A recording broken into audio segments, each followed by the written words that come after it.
यह चेतावनी और पाठक सहमति पत्र इस बात की पुष्टि करता है कि आप स्वेच्छा से इस पुस्तक या ऑडियो एपिसोड को सुनने जा रहे हैं, जिसमें हिंसा, यातना और अत्यधिक क्रूरता के दृश्य शामिल हैं। इसकी सामग्री विचलित करने वाली हो सकती है और मानसिक असहजता उत्पन्न कर सकती है। नियम और शर्तें। सामग्री की समझ।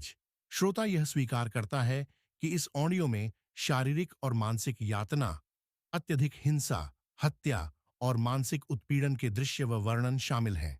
स्वेच्छा से सुनना। इस ऑडियो को सुनना पूरी तरह श्रोता की इच्छा और जोखिम पर है। व्यक्तिगत जिम्मेदारी। लेखक और प्रकाशक किसी भी मानसिक तनाव, असहजता या दुःस्वप्न के लिए जिम्मेदार नहीं होंगे। उपयुक्तता अस्वीकरण।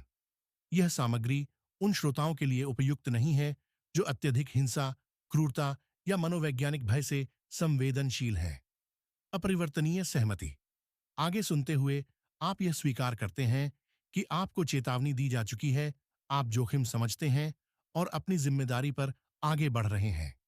आगे सुनना आपके अपने विवेक और जोखिम पर है। आपको चेतावनी दी जा चुकी है। Episode 1, room of god, the chamber of the murk. आज की इस हाइपर कनेक्टेड और टेक्नोलॉजी से भरी दुनिया से बहुत दूर एक भूली हुई जगह थी, ड्रेडमोर। ये जगह घने और अंधेरे जंगलों से घिरी हुई थी, जहाँ हवा के हर झोंका अपने साथ एक राज लेकर आता था। ऐसा लगता था जैसे वक्त यहाँ आकर रुक गया हो। मॉडर्न दुनिया की झलक यहाँ ना के बराबर थी। एक अजीब सी शांति थी यहाँ, जैसे पूरी दुनिया आगे बढ़ गई हो, लेकिन इस जगह ने अपनी खामोशी में खोए रहना ही चुन लिया हो। शाम के 7 बज चुके थे, रात गहरी हो गई थी और सड़क अंधेरे की चादर में लिपटी हुई थी, बिल्कुल सुनसान। अचानक एक भारी गाड़ी की आवाज़ शांत हवा में गूंजने लगी। ये रात की आखिरी बस थी जो शहर से ड्रेडमोर आई थी। बस रुकते ही 3 लड़कियां नीचे उतरी। तीनों इसी सुनसान इलाके की रहने वाली थी। वो अपने कॉलेज से वापस आ रही थी। तीनों पक्की सहेलियां थी। वो बातें करते हुए चल रही थी, अपने दिन के बारे में, क्लासेस, प्रोफेसर्स और कॉलेज की गॉसिप के बारे में। रात शांत थी, बस उनकी हंसी कभी कभी उस सन्नाटे को तोड़ देती। उनका घर ड्रेडमोर बस स्टॉप से बस 10 मिनट की दूरी पर था, एक पतले से रास्ते पर जो लंबे पेड़ों के साए में छुपा हुआ था। लेकिन अचानक उनकी हंसी गायब हो गई और बातें रुक गई। क्लैरा वॉकर ने महसूस किया कि वो सड़क पर अकेली रह गई। उसकी 2 दोस्त विक्टोरिया और एलिजाबेथ अपने अपने रास्ते जा चुकी थी। अब क्लैरा अकेली घर की तरफ बढ़ रही थी और हर कदम के साथ उसके आसपास की शांति और भी भारी होती जा रही थी। तभी क्लारा चौंक गई। झाड़ियों में से एक सरसराहट की आवाज़ आई, जैसे कोई या कुछ वहाँ चल रहा हो। उसके कदम वहीं रुक गए। रीढ़ की हड्डी में एक सिरन दौड़ गई। सड़क पर मौत जैसा सन्नाटा था, जिसमें पत्तों की आवाज़ साफ सुनाई दे रही थी। डर और क्यूरियोसिटी के मारे वो धीरे से उन घनी झाड़ियों की तरफ बढ़ी। जैसे ही वो पास पहुंची, शांति टूट गई। एक जानवर झाड़ियों से बाहर कूदा, सीधा उसकी तरफ। क्लैरा लड़खड़ाकर पीछे हटी। उसका दिल जोर जोर से धड़क रहा था, सांसें अटक गई थी। वो चीख पड़ी, लेकिन अगले ही पल उसे एहसास हुआ वो बस एक कुत्ता था, उसके पड़ोसी का कुत्ता, जो शायद गलती से बाहर आ गया था। क्लैरा ने एक गहरी सांस ली और अपनी ही डर पर हल्का सा हंसी। उसने जल्दी से अपने घर की तरफ कदम बढ़ा दिए, लेकिन तभी उसे एक अजीब सा एहसास हुआ, जैसे कोई उसका पीछा कर रहा हो। वो एक पल के लिए जमी और फिर चेक करने के लिए धीरे से पीछे मुड़ी। इससे पहले कि वो कुछ कर पाती, एक शांत हाथ उसका मुंह दबा दिया और एक काला कपड़ा उसके चेहरे पर डाल दिया गया। उसने छूटने की कोशिश की, आंखें फटी की फटी रह गई, लेकिन पकड़ और मजबूत होती गई। उसकी चीखें दब गई और आंखों के आगे अंधेरा छा गया। आखिरी चीज जो क्लैरा ने महसूस की वो थी उसके दिल की तेज धड़कन, और फिर सब कुछ शांत हो गया। धीरे धीरे क्लैरा की आंखें खुली। अंधेरे में धुंधला दिख रहा था, लेकिन फिर हल्की सी रोशनी आई। होश आते ही एक एहसास हुआ, वो एक अनजान जगह पे बंद कमरे में थी। उसके हाथ और पैर एक कुर्सी से बंधे हुए थे, लेकिन ये कोई आम कुर्सी नहीं थी। ये एक अजीब हाईटेक मशीन जैसी थी। मेटल और मशीनरी का एक डरावना मेल। पतले वायर्स फ्रेम के चारों तरफ लिपटे हुए थे और मशीन के पुर्जे ऐसे धड़क रहे थे जैसे वो जिंदा हो। जब क्लैरा ने नीचे देखा तो वो घबरा गई। वो पूरी तरह नंगी थी, बंधी हुई, लाचार, और उस खौफनाक कमरे में किसी अनजान अंजाम का इंतजार कर रही थी। उसने छूटने के लिए पूरी ताकत लगा दी, लेकिन बंधन हिल भी नहीं रहे थे। उसने चीखने की कोशिश की, लेकिन उसका मुंह एक टाइट गैग से बंद कर दिया गया था। उसकी दबी हुई आवाज़ें सन्नाटे में गूंज कर रही थी। तभी बिना किसी चेतावनी के कमरे में गुप अंधेरा हो गया। कुछ पल के लिए सिर्फ उसकी भारी सांसों की आवाज़ थी। अचानक से उसके सामने एक रोशनी जली, लेकिन ये सिर्फ रोशनी नहीं थी, ये एक हवा में तैरते हुए शब्द थे। Room of God. वो शब्द वहाँ लटक रहे थे, महसूस और शांत, जैसे किसी इंसान ने नहीं बल्कि किसी और ही चीज़ ने लिखा हो। क्लैरा एकदम शांत पड़ गई। तभी कमरे में एक दिल दहलाने वाली आवाज़ गूंजी, जैसे कोई धार लगा रहा हो, कोई नुकीली चीज़, शायद एक चाकू दीवार पर घिसा जा रहा था। आवाज़ हर सेकंड तेज होती गई, और भी खतरनाक, जैसे करने वाला चाहता हो कि क्लैरा उसे सुने। फिर दरवाज़ा खुलने की आवाज़ आई।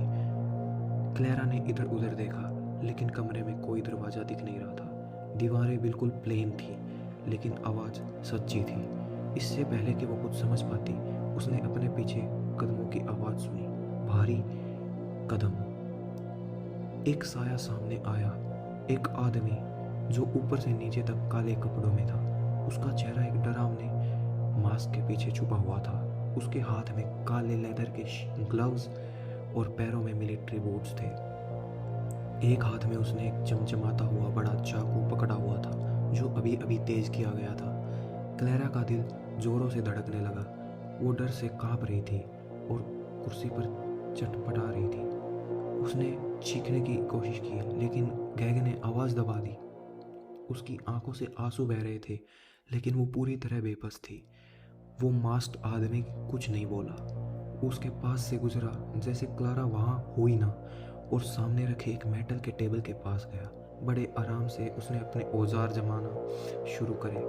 क्लारा उन्हें ठीक से देख नहीं पा रही थी, लेकिन मेटल के टकराने की आवाज़ साफ थी।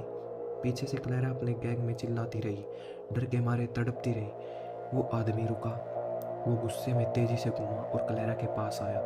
वो झुका, अपने ग्लव्ड उंगली अपने डरावने मास्क के होठों पर रखी और एक ठंडी कंट्रोल्ड आवाज़ में फुसफुसाया, मुझे परेशान मत करो। फिर बिना कुछ और कहे वो वापस अपनी टेबल की तरफ घूम गया। एक मनहूस शांति हवा में फैल गई। कुछ पल सदियों जैसे लगे, जब तक वो मास्क्ड आदमी आखिरकार घूमा। कम रोशनी में उसका साया किसी राक्षस जैसा लग रहा था।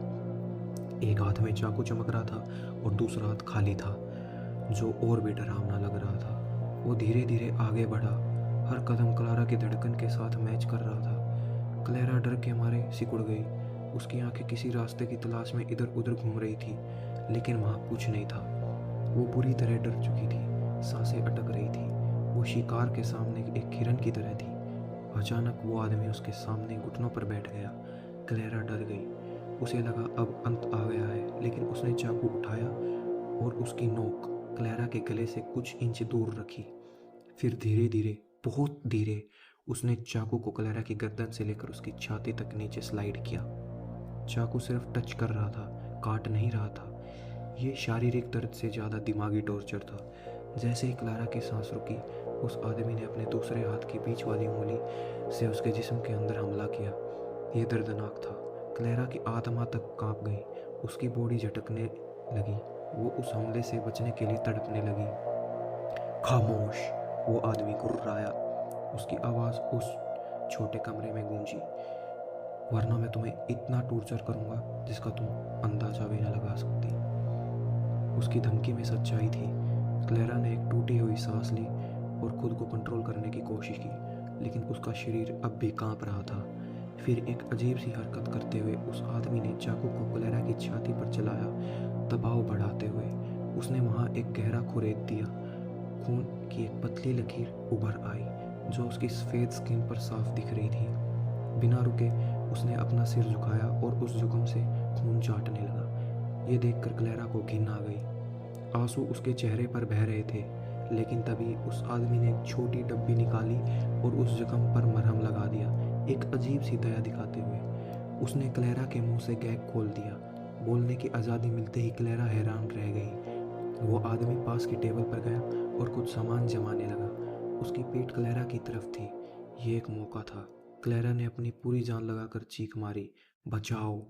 उसकी चीख कमरे में गूंजी, लेकिन वो आदमी बिना घूमे बिल्कुल शांत आवाज़ में बोला, मीलों तक यहाँ कोई नहीं है। उसकी आवाज़ में कोई इमोशन नहीं था। उसने क्लेरा की उम्मीद बुझा दी।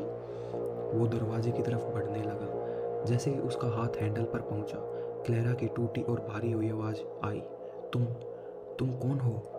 वो रुका, धीरे से पीछे घूमा और एक ठंडी खोखली हंसी हंसा। विक्टर मर्क, उसने जवाब दिया। वो नाम किसी शराब की तरह हवा में लटक गया। एक आखिरी डरावनी हंसी के साथ उसने दरवाज़ा जोर से बंद कर दिया और क्लेरा को वापस उस भयानक अकेलेपन में छोड़ दिया। आगे क्या होगा क्लेरा के साथ, जानने के लिए सुनते रहिए the chamber of the merc.